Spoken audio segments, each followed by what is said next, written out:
complete coverage of GS Paper 2 for UPSC CSE 2022 and 2023 on Arpita Sharma classes.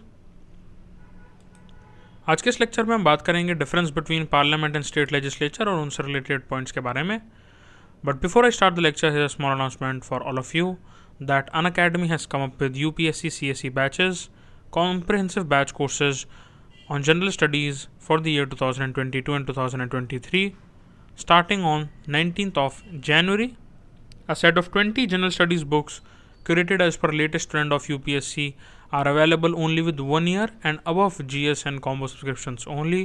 These books are available in Hindi as well as in English medium as per the learner's preference.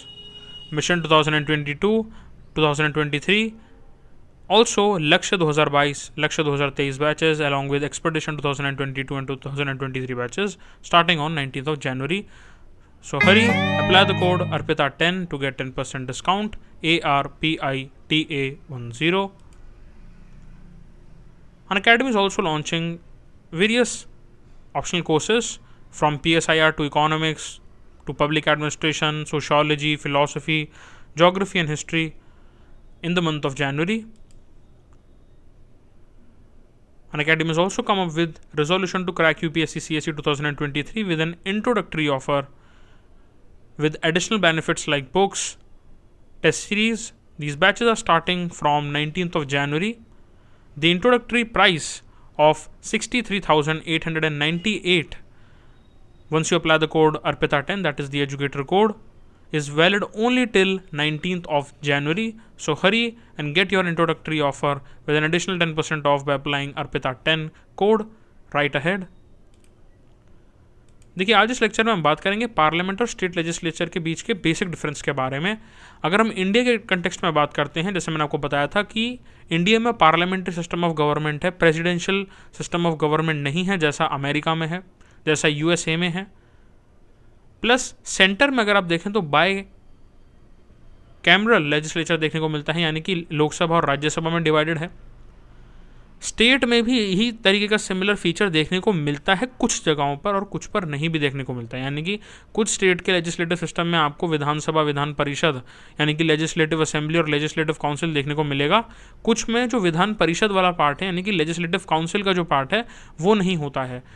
इसीलिए India में अगर आपके पास दो statements आते हैं prelims में और आपसे पूछा जाता है इंडिया में बाय कैमरल लेजिस्लेचर है सेंटर पे और स्टेट पे दोनों पर, तो ये स्टेटमेंट सही नहीं होगा, बिकॉज सेंटर पर तो बाय कैमरल लेजिस्लेचर है लेकिन हर एक स्टेट में बाय कैमरल लेजिस्लेटिव सिस्टम नहीं है। कुछ जगह पर है, कुछ स्टेट्स में, जो कि टोटल 6 स्टेट्स हैं, बट ऐसे काफ़ी स्टेट्स हैं जहाँ पर लेजिस्लेटिव काउंसिल नहीं है, लेजिस्लेटिव असेंबली ही है, यानी कि केवल और केवल विधानसभा है, विधान परिषद नहीं है, डिपेंडिंग कि साइज़ क्या है स्टेट का। The functions of the parliament, अगर आप बेयर एक्ट को देखते हैं तो कॉन्स्टिट्यूशन में जो पार्ट 5 है उसके चैप्टर 2 में सारे फंक्शंस ऑफ पार्लियामेंट को बताया गया है।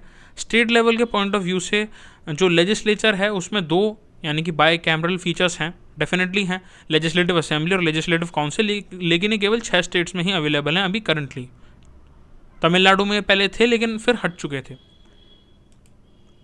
इन the constitution there are provisions for the creation of a second chamber. ये चेंबर को ही हम कहते हैं बाय कैमरलिज्म, जिसको लेजिस्लेटिव काउंसिल के नाम से आप जानते हैं स्टेट्स के पॉइंट ऑफ व्यू से अगर हम बात करें, लेकिन स्टेट में ज़रूरी नहीं है हो ही हो। There are also very provisions for the abolition of the council of states. अगर आर्टिकल 169 को देखें तो अगर कोई भी क्वेश्चन आता है, स्पेशली स्टेट पीसीएस में बहुत बार क्वेश्चन आता है कि बताइए लेजिस्लेटिव काउंसिल की प्रेजेंस कौन कौन से इंडियन स्टेट्स में है या कौन से ऑप्शन जो दिए हुए इनमें से नहीं है, तो आपको 6 स्टेट्स याद रखने हैं, महाराष्ट्र, कर्नाटका, आंध्र प्रदेश, तेलंगाना, उत्तर प्रदेश और बिहार। ये स्टेट्स जो 6 स्टेट्स हैं आपको याद रखना है कि इनमें लेजिस्लेटिव काउंसिल भी है, लेजिस्लेटिव असेंबली भी है स्टेट लेवल पर, यानी कि विधान परिषद तो है ही है, विधानसभा है और विधान परिषद भी है। यहाँ पर आपको कंफ्यूज करने के लिए कई बार तमिलनाडु दे दिया जाता है, लेकिन आपको याद रखना तमिलनाडु का पहले लेजिस्लेटिव काउंसिल था बट इट गॉट कैंसल्ड, वो हट चुका था, उसको अबॉलिश कर दिया गया था 1986 के ही साल में। देयर आर ऑल्सो प्रपोजल्स कि जो काउंसिल है आंध्र प्रदेश का उसको भी अबॉलिश कर दिया जाए, and also until article 370 was in place Jammu and Kashmir also had a legislative council under its own constitution.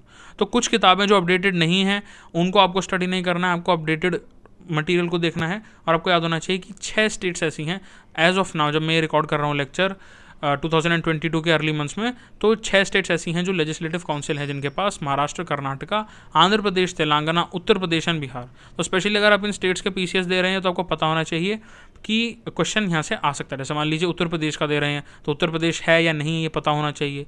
तो इस तरीके की आपको पॉइंट्स और फैक्ट्स डेफिनेटली याद होने चाहिए। तमिलनाडु के बारे में जैसे मैंने आपको बताया, पहले विधान परिषद था, बिल्कुल था, लेजिस्लेटिव काउंसिल था, लेकिन उसे अबॉलिश कर देगा 1986 के ईयर में। अगर हम बेसिक लेवल से देखें कि पार्लियामेंट जो है उसके कॉम्पोजिशन किस तरीके से है, तो देखिए पार्लियामेंट का जो कॉम्पोजिशन है उसमें सबसे पहला पार्ट आता है प्रेसिडेंट ऑफ इंडिया का। सेंट्रल एग्जीक्यूटिव जिसको कहा जाता है, it constitutes the president, the council of ministers headed by the prime minister. जो राष्ट्रपति हैं, प्रेसिडेंट हैं, is also called as the nominal head of the state. इस तरीके के बहुत छोटे जो सवाल हैं कि नॉमिनल हेड कौन है, इस तरीके के सवाल वनडे एग्जाम्स में भी आते हैं, तो आपको ये भी पता होना चाहिए। Every executive action in the central level is conveyed in his authority and the power has been vested to him under article 53 sub clause 1 Article 53 Clause 1 of the Constitution of India, which conditions that the executive power would be vested in the president, और जब भी इसका implementation हो, and shall be implemented by him in a direct और indirect manner through his officers subordinate.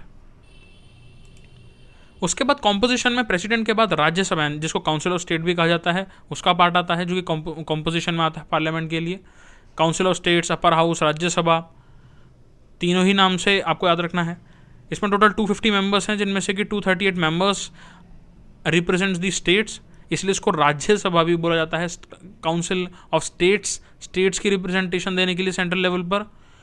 Plus इसमें 12 members ऐसे हैं जो नॉमिनेट किए जाते हैं प्रेसिडेंट द्वारा। अब इसमें भी कन्फ्यूजन होता है काफ़ी स्टूडेंट्स को, और इससे रिलेटेड सवाल भी कई बार पूछे जाते हैं। जो ये व्यक्ति हैं, जो मेंबर्स हैं, जो 12 मेंबर्स नॉमिनेट किए जाएंगे राष्ट्रपति द्वारा, प्रेसिडेंट द्वारा, उनमें कोई स्पेशल नॉलेज होना ज़रूरी है, प्रैक्टिकल एक्सपीरियंसेस होने ज़रूरी हैं in relation to the field of literature, art, science and social service. यहाँ पर आप देख सकते हैं, यहाँ पर स्पोर्ट्स नहीं है, तो literature, art, science and social service. इसको याद रखने के लिए आप जैसे क्लास एक्रोनिम याद रख सकते हैं, जिसमें आपको सी को भूल जाना है, LASS को याद रखना है। L for literature, A for art, S for science and अगर जो दूसरा वाला एस है फॉर सोशल सर्विस। तो आप ऐसे याद रख सकते हैं कि 12 मेंबर्स फ्रॉम क्लास का सी हटा दीजिए, LASS, literature, art, science and social service. इससे काफ़ी बार क्वेश्चन आते हैं। लोकसभा की अगर बात करें, जो कि कॉम्पोजिशन बनाता है पार्लियामेंट का, Lok Sabha is basically the house of the people, इसको लोअर हाउस भी बोला जाता है। और इसमें टोटल अगर हम बात करें मैक्सिमम स्ट्रेंथ जो कॉन्स्टिट्यूशन में बताई गई है, वो अभी तक 552 मेंबर्स की है। अब आपको इसमें याद ये रखना है कि इसमें जो 2 मेंबर्स को नॉमिनेट किया जाता है bye the president of India, जो कि एंग्लो इंडियन कम्युनिटी से थे, ये पहले प्रावधान था, अब ये हट चुका है। ये 2 मेंबर्स का प्रावधान अब हट चुका है, ये बात आपको याद रखनी है। कुछ बुक्स में अपडेटेड नहीं होता है, तो आपको ये डेफिनेटली बात याद रखनी है। स्पेशली अभी हाल ही के कुछ सालों में अगर हम देखें 1-1.5 साल के पूरे टाइम पीरियड में, तो ये 2 मेंबर वाला जो क्लॉज है ये हट चुका है। अब एंग्लो इंडियन कम्युनिटी चाहे स्टेट लेवल पर हो या फिर सेंट्रल लेवल पर हो, यानी कि लोकसभा में हो या विधानसभा में हो, दोनों ही तरफ से हट चुका है nomination at the house of the people level. Plus 20 members to represent the union territories and 530 members to represent the states, ये टोटल कॉम्पोजिशन बनाता है। एंग्लो इंडियन का डेफिनेटली याद रखिएगा, बिकॉज ये काफ़ी नया एक करंट अफेयर का पार्ट रहा है हाल ही के 1.5-2 सालों में। टेन्योर जो मेंबर्स का है वो 5 years ही होगा, and it is also subject to dissolution by the president of India, जिसमें आप देखते हैं हर 5 साल में इलेक्शंस होते हैं। अगर हम स्टेट लेजिस्लेचर की बात करें, देखिए जो मेन एम है स्टेट लेजिस्लेचर का, it is to write laws and introduce bills जो कि स्टेट से रेलिवेंट है। हर एक स्टेट की रिक्वायरमेंट अलग है, इसलिए लॉ भी जो बनते हैं उसकी पावर भी स्टेट्स में रहने वाला एक कोई मैकेनिज्म जो कि लॉ को बना सके उसको देना चाहिए, और इसीलिए हम देखते हैं स्टेट लेजिस्लेचर प्रेजेंस में आता है। जो SLA यानी कि स्टेट लेजिस्लेटिव असेंबली के जो मेंबर्स होते हैं, जिनको आप MLA कहते हैं, they have many authorities and privileges that are also equivalent to those that are granted to the MPs, जो कि पार्लियामेंट के लेवल पर हैं मेंबर्स। बट ये पावर और फंक्शन स्टेट लेवल तक ही लिमिटेड होते हैं और सिमिलर हो सकते हैं इन पैटर्न समटाइम्स, बट ये कम होते हैं इन comparison with members of parliament. Because definitely मैंने आपको पहले बताया कि क्वाजी फेडरल स्ट्रक्चर है इंडियन डेमोक्रेसी का और इंडियन स्टेट का, जिसमें दो सेंटर और स्टेट, ऐसा नहीं है कि सेंटर ज़्यादा जो है उसके पास पावर ज़्यादा है, स्टेट कम है, या स्टेट जो है वो किसी भी तरीके से इन्फीरियर है, बट क्योंकि क्वाजी फेडरल है तो पावर ज़्यादा सेंटर के पास है विद अ यूनिटरी टिल्ट। अगर हम आर्टिकल 168 से लेकर 212 को अगर आप देखेंगे, बेयर एक्ट को स्टडी करेंगे जो कॉन्स्टिट्यूशन ऑफ इंडिया है, it discusses the relevant details with regards two important constituents and requirement with in the SLA, यानी कि स्टेट लेजिस्लेटिव असेंबली। ये स्टेट लेजिस्लेटिव असेंबली को ही विधान सभा भी कहा जाता है। अब इंडिया में जैसे बाइकैमरल सिस्टम है लेजिस्लेचर का, जैसे दो हाउसेस पार्लियामेंट के लेवल पर होते हैं, तो यहाँ पर स्टेट लेजिस्लेचर में भी कई बार दो हाउसेस आपको देखने को मिलते हैं। आंध्र प्रदेश, तेलंगाना, उत्तर प्रदेश, बिहार, महाराष्ट्र और कर्नाटक से 6 स्टेट्स हैं जहाँ पर ये है। बात अभी की जा रही है, काफ़ी बार आप देखेंगे कि न्यूज़ में भी रहता है कि आंध्र प्रदेश का काउंसिल हटा दिया जाए, लेजिस्लेटिव काउंसिल की ज़रूरत नहीं है, इस तरीके के आप न्यूज़ देखेंगे। पर जब तक एक्चुअल स्टेप ना लिए जाए आपको वो याद रखने की ज़रूरत नहीं है। बट आपको ये डेफिनेटली पता होना चाहिए कि अभी करंट सिनेरियो कौन कौन से स्टेट्स में लेजिस्लेटिव काउंसिल है। सभी स्टेट में नहीं है, 6 स्टेट्स में है।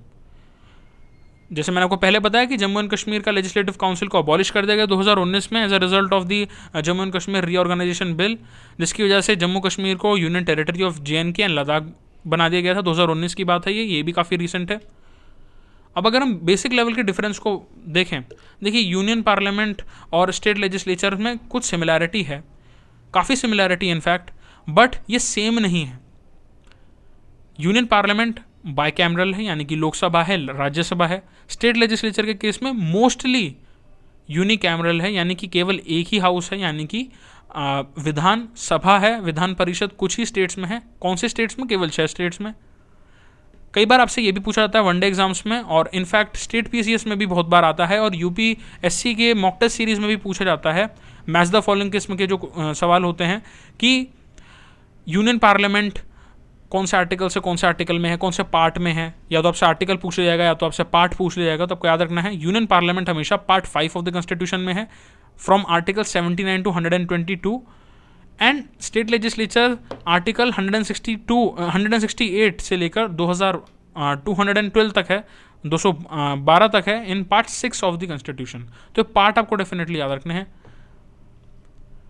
अब जैसे मान लीजिए कोई बिल आता है, अगर हम बात करते हैं यूनियन लेवल पर, if a bill is introduced in a house and it passes it, then the other house can either pass the bill as it is, वो बिल को रिजेक्ट भी किया जा सकता है, या फिर बिल को किसी पर्टिकुलर मॉडिफिकेशन के लिए, रिकन्सिडरेशन के लिए भी भेजा जा सकता है टू द फर्स्ट हाउस, जहाँ से भी वो आया। ये लोकसभा हो सकता है, राज्यसभा भी हो सकता है। प्लस एक और कंडीशन आ सकती है that if nothing is done to the bill for 6 months, which means both houses are in disagreement. उस केसेस में फिर जॉइंट जो सिटिंग है of both the houses is convened and made to break the constitutional deadlock, यानी कि deadlock की जो स्थिति आती है उसको हटाने के लिए जॉइंट सिटिंग को आना पड़ता है। अगर हम लेजिस्लेटिव काउंसिल में बात करते हैं, have only advisory powers by and large, they have lesser powers when it comes to law making. और इसलिए अगर किसी भी तरीके से मान लीजिए इंट्रोड्यूस किया जाता है लेजिस्लेटिव काउंसिल में, यानी कि विधान परिषद में किसी भी बिल को, which is passed by it then goes to the assembly. अगर असेंबली या तो हो सकता है इस बिल को रिजेक्ट कर दिया जाए, या फिर इसको किसी पर्टिकुलर मॉडिफिकेशन के लिए वापस भेज दिया जाए। It passes the bill with some modification which are unacceptable to the legislative council. अगर इस तरीके का कोई भी केस आता है, देन वो जो बिल है वो उसका एंड हो जाएगा, वो बिल आगे नहीं बढ़ पाएगा। ये आपको एक डिफरेंस देखने को मिलता है एक बिल की प्रक्रिया में, अगर वो लेजिस्लेटिव काउंसिल से स्टार्ट होता है इन केस ऑफ स्टेट, और अगर वही बिल स्टार्ट होता है पार्लियामेंट लेवल पर, तो यहाँ पर आपको डिफरेंस देखने को मिलता है। एक जगह पर डेडलॉक वाला सिचुएशन है तो जॉइंट सिटिंग बैठती है, एक जगह पर अगर लेजिस्लेटिव काउंसिल से बिल जो है पास होता है और उसमें फिर रिकन्सिडरेशन की बातें की जाती हैं तो वो नहीं होता है, बिल एंड हो जाता है वहीं पर। However if the bill originates in the assembly, यानी कि अगर विधान सभा में ओरिजिनेट होता है bill, and it is either rejected और passed with modification not accepted by the legislative council, it does not come to an end. इसलिए आप देखेंगे कि लेजिस्लेटिव काउंसिल जो है उनकी पावर को स्टेट लेवल पर कम दिखाया गया है in comparison with that of Rajya Sabha. That is shown by that there is no provision for a joint sitting of the council and the assembly. अगर डिसएग्रीमेंट होता है then the decision of the assembly is deemed as the final decision. Plus आपको एक और note याद रखना है कि जो मनी बिल्स हैं they can only originate in the legislative assembly. State level की अगर हम बात करते हैं, अगर मनी बिल का केस जो है वो पार्लियामेंट लेवल है यानी कि सेंट्रल लेवल पर है, which are to be introduced only in the Lok Sabha, the Rajya Sabha has restricted powers. जैसे मैंने आपको पहले बताया, जो मैक्सिमम मेंबर्स हैं, देखिए मैक्सिमम लिमिट सेट की गई है कॉन्स्टिट्यूशन द्वारा. इससे मेजर तरीके से अगर हम देखें तो कम ही लिमिट होती है, बट ये मैक्सिमम है. इसको आप कह सकते हैं सीलिंग लिमिट. मेंबर्स में लोकसभा में 552 मैक्सिमम है और राज्यसभा में 250. लोकसभा में जो 2 का प्रावधान था एंग्लो इंडियन नॉमिनेशन का, वो हट चुका है, अब नहीं है. The same also goes for legislative assembly as well, जिसमें 40 से लेके 500 मेंबर्स हो सकते हैं. अगर लेजिस्लेटिव काउंसिल की बात करते हैं यानी कि विधान परिषद की बात करते हैं, not more than 1/3 of the members of the state legislature legislative assembly and can not be under 40. इसीलिए आप देखेंगे कि कुछ स्टेट्स में लेजिस्लेटिव काउंसिल है ही नहीं, बिकॉज वहाँ पर नंबर इतना कम हो जाता है कि आप उससे लेजिस्लेटिव काउंसिल फिर प्रॉपर फंक्शनिंग अगर होगा भी तो नहीं कर पाएगा. इसलिए लेजिस्लेटिव काउंसिल काफ़ी स्टेट्स में एब्सेंट है, केवल 6 में ही एग्जिस्ट कर रहा है. अगर हम बात करें राज्यसभा के इलेक्शन का और उसको कंपेयर करते हैं लेजिस्लेटिव काउंसिल में जो इलेक्शंस होते हैं, राज्यसभा में the members are elected by the elected members of the state legislative assembly by means of proportional representation by means of single transferable votes है. But legislative council में the members are elected by 5 different constituencies through the process of STV यानी कि single transferable vote system, जिसमें 1/3 यानी कि 1/3 of the members are elected by the local authorities, जिसमें ग्राम पंचायत हो सकता है, ब्लॉक परिषद हो सकता है, म्यूनिसिपैलिटीज एटसेट्रा हो सकते हैं. 1/3 मेंबर्स जो हैं, जो 1/3 मेंबर्स हैं by the MLAs यानी कि member of the legislative assemblies. 1/12 of the members are elected by the teachers, जो कि सेकेंडरी स्कूल के हो सकते हैं, यूनिवर्सिटीज़ से जुड़े हुए हो सकते हैं, colleges of that state, of that particular state जहाँ पर हो रहा है लेजिस्लेटिव काउंसिल का इलेक्शन.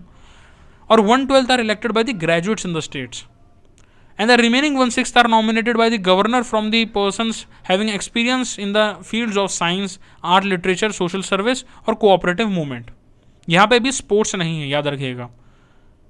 तो यहाँ पर आप डेफिनेटली देख सकते हैं कि राज्यसभा का जो इलेक्शन का जो क्राइटेरिया है और लेजिस्लेटिव काउंसिल के कंटेक्स्ट में काफ़ी डिफर करता है. बिकॉज सेंट्रल लेवल पर जब आपको स्टेट रिप्रेजेंटेशन चाहिए तो राज्यसभा वेल एंड गुड तरीके से काम करता है via electing the members that are elected by the SLA यानी कि स्टेट लेजिस्लेटिव असेंबलीज के द्वारा, MLAs द्वारा.